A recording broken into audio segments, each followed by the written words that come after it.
Hey divas, super quick video today. I'm going to show you my tips to get a good cut crease. Once I have my eyeshadow sketched out along my crease like I do, I typically avoid the eyelid with the product.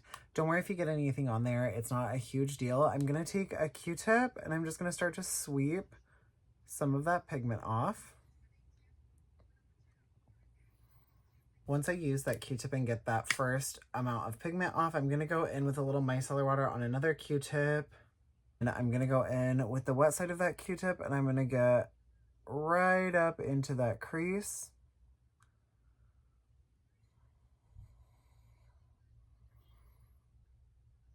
So you can see that this is starting to lift all of that off without a ton of mess. After I've gotten all that product that I want cleaned off, I'm going to go in with the dry side of that Q-tip just to make sure that there's no more of that micellar water sitting on the lid, and the eye is going to be ready for the next step. Now the key for me to get a really nice sharp cut crease is going to be a concealer brush along this shape. Kind of your typical eyeshadow or concealing brush that has a rounded edge towards the top. This is the one that I use almost daily. I think this was an old BH Cosmetics one, but any brush that has the same like rounded top shape will be totally fine. For this step, you can go in with any cosmetic paint, eye primer, concealer, what you choose to use. This is one of the P. Louise and Mama Mitchell Acid Rain pigments. I know you can't get these anymore, but I know P. Louise has eye paint, so something like that would totally work. When I start to get that product on the brush, you can see I'm going just at the end of that brush. I'm not saturating the entirety of the brush. Now that I've kind of gotten that product right at the end of the brush where I want it, I'm gonna start going in and pressing in that shape that I want for my cut crease. I'm not doing a ton of dragging currently because I want to be a little more precise with that application before I start to fill in that lid.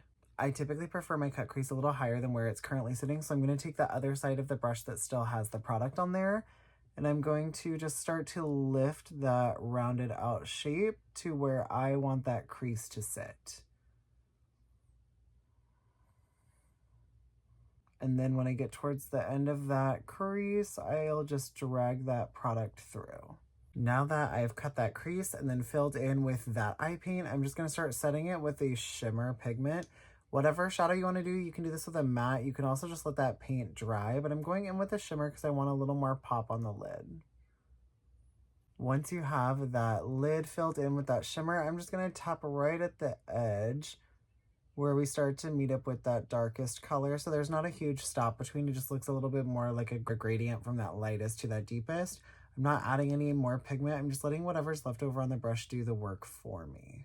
Now that you have your cut crease and all of your shadows placed, this is where you can go in with a water activated liner or a liquid liner and just define that edge. I'm going to do a water activated liner. You read that right. This is my liner. This is one of the new water activated liners from my brand Jerkitty Makeup. I'm so excited.